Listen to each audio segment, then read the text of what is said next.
dumbest show. The dumbest show. This is the dumbest show. Can you do that? The dumbest show. The dumbest show. The dumbest show.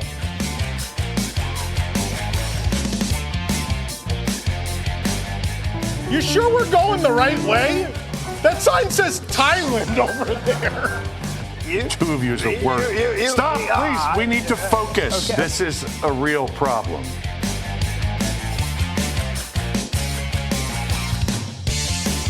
You're shorter. You can pedal. I can't go anywhere. No. What? Wow. Hi, everybody. One-handed. Oh, he's a disaster. This is a little harder than they thought. I read the news today.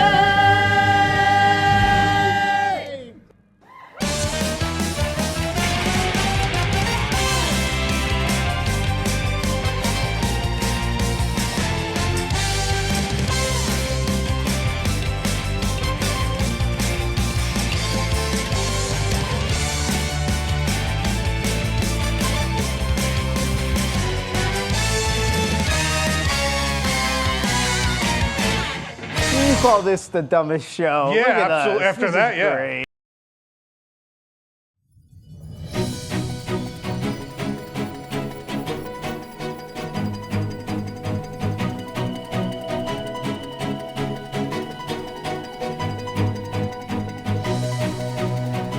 This is News Today with WDW News Today. I'm Eric Morton of wdwnt.com. If you just stumbled upon here, haven't subscribed yet, please subscribe, like the video if you would, and hit the notifications bell to make sure you never miss the latest from Disney theme parks around the world. Here now is the news for August 7th, 2024. New TRON Lightcycle Run and Tomorrowland Transit Authority PeopleMover posters have been installed beneath the Main Street Railroad Station at Magic Kingdom. The new PeopleMover poster takes a lot of inspiration from the original poster displayed at Walt Disney World. Guests ride a gray PeopleMover around a curve. Green, white, and blue run alongside the attraction. Wedway PeopleMover Explore Tomorrow Today is printed in black next to the attraction.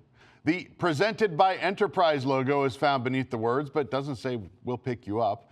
Beneath that is a blue Walt Disney World retro logo. The image of the PeopleMover is almost identical between the new poster and the original. The major difference is the coloring. The attraction in the old poster was predominantly white with blue touches. The Preview Space Mountain, the Scenic Way Aboard, the verbiage is not present there on the new poster. The new TRON Lightcycle Run poster features different shades of blue, white, and black. Two riders sit aboard the attraction's light cycles as they zoom through an area reminiscent of the launch of the attraction. The Presented by Enterprise logo is found in the bottom right corner. The posters are at the entrance of Magic Kingdom, and these entrance area posters continue to be updated as attractions evolve throughout the park. As the first night of Mickey's Not So Scary Halloween Party approaches on Friday, more Halloween decorations have been added to Main Street USA and Magic Kingdom. Upon arriving in the park, we spotted the fall bunting hung along the roofs of Main Street USA buildings. The Chamber of Commerce building has both bunting and jack-o'-lanterns with a variety of faces added to the facade there. City Hall is now ready for the spooky season with fall bunting across its front and jack-o'-lanterns lining the upper balcony. The Main Street USA Fire Station has a trio of fall bunting added to its facade. The restroom jack-o'-lantern is in its correct place this year. At the Emporium, two jack-o'-lanterns loom above the store's entrance with fall bunting lining the upper portion of the roof. More bunting and pumpkins line Main Street USA, and the exterior of the Emporium is decked out too. The confectionery is also now lined with fall bunting and more jack-o'-lanterns. The awning above Main Street Cinema is now lined with bunting as well. Of course, more jack-o'-lanterns sit on every point of the marquee. This jack-o'-lantern nearby is peeking out over the crowds below from this window. Other jack-o'-lanterns can also be spotted in the windows of Main Street USA. A white pumpkin above the arcade is carved to look like a clown. A pumpkin perched in a window above the Uptown Jeweler structure has a watch carved into it. Crystal Arts and its surrounding buildings are also decked out for the Halloween season. Jack-o'-lanterns can be spotted outside the Crystal Arts facade and peeking out through its windows. Tucked back into the alleyway are more decorations for the fall season. More jack-o'-lanterns can be spotted through windows throughout the area. The roof line of Casey's Corner, of course, is decked out for Halloween as well, with that fall bunting over the entrance to the quick serve restaurant and jack-o'-lanterns along the covered walkway. To either side of the Casey's Corner sign are jack-o'-lanterns carved to be a carton of French fries and a bag of peanuts. Plaza Ice Cream Parlor fall bunting goes up its main turret. Jack-o'-lanterns also line the covered walkway here with some sporting faces with wide open mouths. Looks like we're in full swing with the decor. Guests visiting Magic Kingdom during Mickey's Not So Scary Halloween Party will have the opportunity to pick up Mars Wrigley candy at various trick-or-treat locations around the park, and now we know where they are. All 6 lands at Magic Kingdom have trick-or-treat locations. On Main Street, USA, guests can grab candy from Market Street. This location is the only one that is not available during the entire event.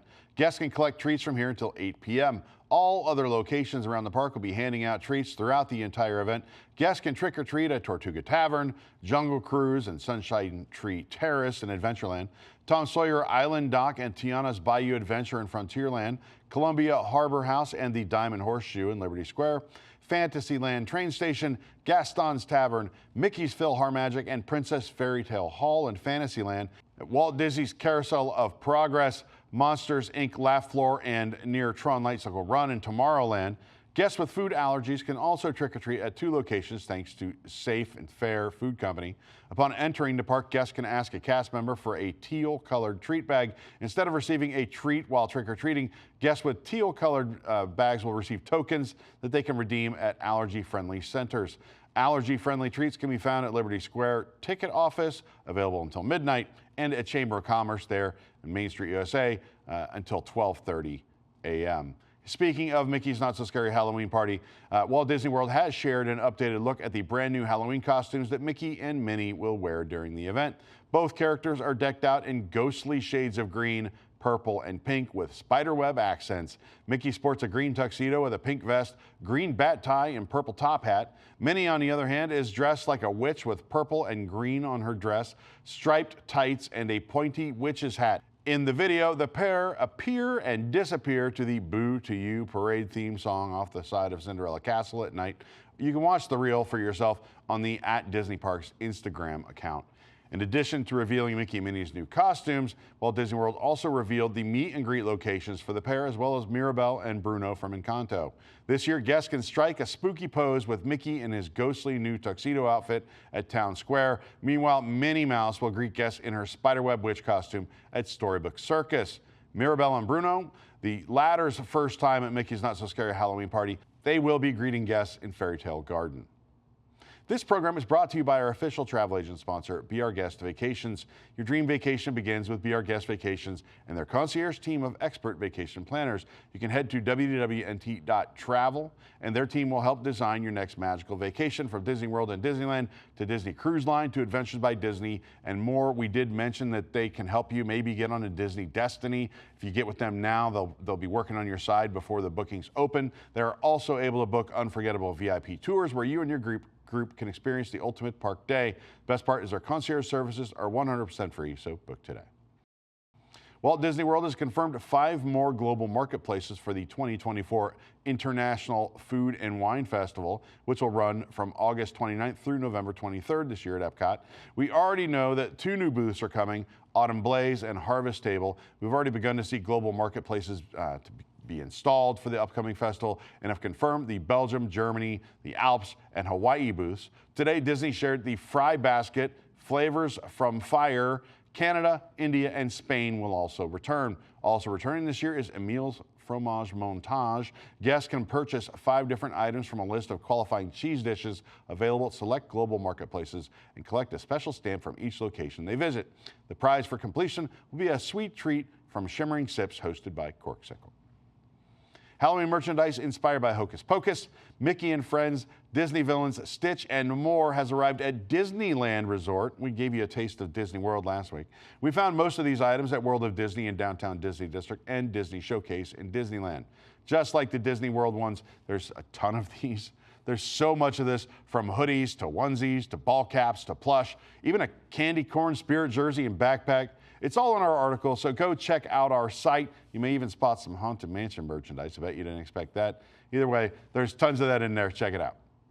Ahead of being inducted as a Disney legend this weekend at D23, the Ultimate Disney Fan Event, former Imagineer Joe Rohde has shared his thoughts on his accomplishments and legacy during his time with the Walt Disney Company in a new interview.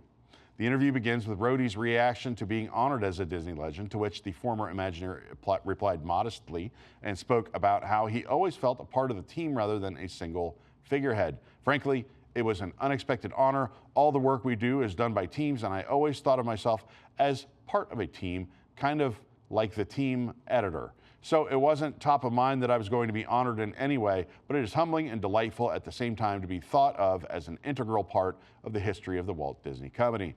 When asked where the inspiration for Disney's Animal Kingdom came from, Rohde attributed the idea for the park to former Disney CEO Michael Eisner and his partners who helped bring it to life. Rohde spoke at length about his work on Expedition Everest, Legend of the Forbidden Mountain, and Pandora, the World of Avatar, looking back fondly on his memories of both projects. Rohde was also a key figure in the launch of Disney Conservation Fund, which began in 1996. When asked about his contributions to the organization, he said that it simply had to come into existence to build Disney's Animal Kingdom. The final question asked Rohde to look back on his legacy and contributions after 40 years at Walt Disney Imagineering. When asked how he'd like to be remembered, Rohde responded, "Most of my career was occupied with projects that did not touch upon fantasy or animated characters. Even before Disney's Animal Kingdom, my work tended to be focused on exploration of what else Disney could mean. Pleasure Island and the Adventurers Club were just part of years of work on urban entertainment centers. Disney's Animal Kingdom was an experiment expanding on what a theme park could be. Alani, a Disney resort and spa, was a collaboration with indigenous Hawaiians." He goes on to discuss various other important projects he was involved in. Rohde retired from Imagineering in 2021 and later joined Virgin Galactic as their first experience architect. Other new Disney legends to be inducted at the D23 event this weekend include Harrison Ford, James Cameron, Jamie Lee Curtis, Angela Bassett, and Miley Cyrus. You can read the full interview of Joe Rohde from the Walt Disney Company. We have a link to it, of course, on our site. Disney Plus has announced a few new updates, namely that pricing for both its ad-supported and ad-free tiers will be going up later this fall. Starting October 17th, pricing for Disney Plus, as well as Hulu, ESPN Plus, Hulu Plus, Live TV, and bundle options will be the following. Disney Plus with ads, $9.99 monthly, no ads, $15.99 monthly, or $159.99 annually. Hulu with ads, $9.99 monthly, $99.99 annually. No ads, $18.99 monthly. ESPN Plus with ads is $11.99, that's monthly, and $119.99 annually. Bundle offerings include Duo Basic, that's Disney Plus with ads, Hulu with ads, that's $10.99 a month. Duo Premium, that's Disney, stop if you're confused like me. Duo Premium, that's Disney Plus with no ads, Hulu with no ads, there's no change, that's $19.99 a month. Hulu Plus Live TV with ads is $82.99 monthly, no ads, $95.99 monthly.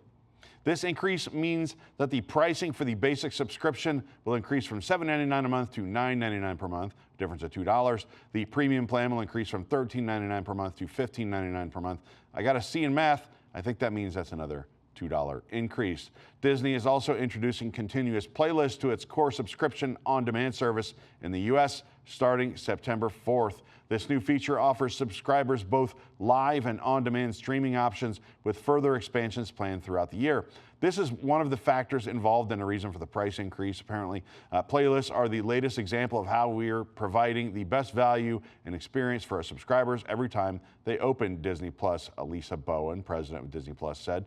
Whether it's news, kids content, popular genres, hit TV shows, or blockbuster films, there will be something for everyone in a lean-back viewing experience based on seasonality and interest.